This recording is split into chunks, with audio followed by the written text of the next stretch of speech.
Hola a todos, somos ego, identidad y autoconcepto.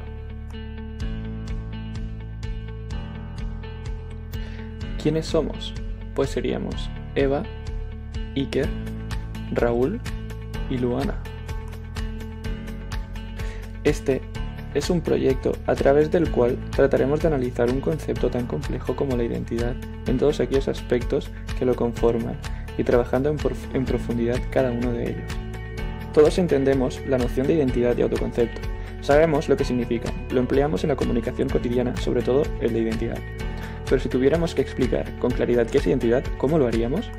En el diccionario de la Real Academia nos dice lo siguiente: conjunto de rasgos propios de un individuo o de una colectividad que los caracteriza frente a los demás.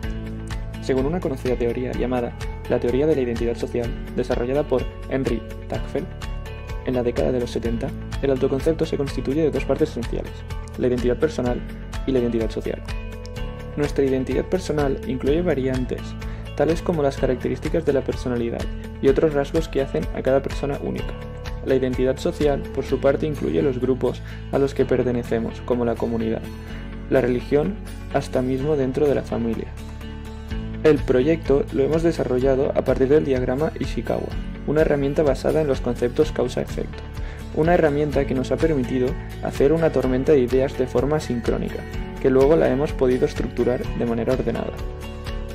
Partimos de la base de elegir a 10 grandes personajes históricos y puntuar todos los miembros del grupo cada uno de los 28 rasgos englobados en 5 grandes características, que dentro del diagrama se convirtieron en ramas o espinas.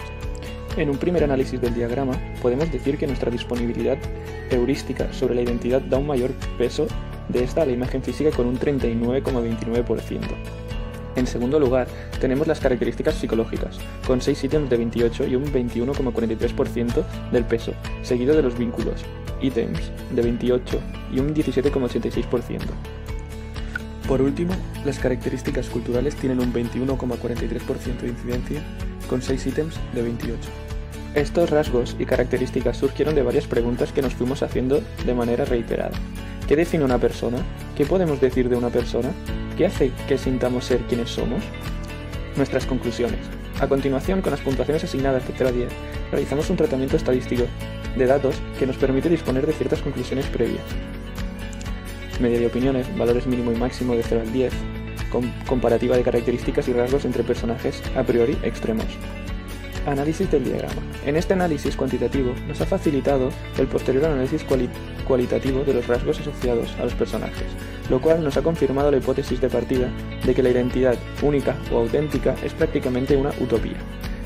Curiosamente, y a pesar de que en un primer análisis del diagrama nos hacía pensar que los rasgos físicos tienen un mayor peso en la identidad de una persona, los resultados no se corresponden con esta premisa.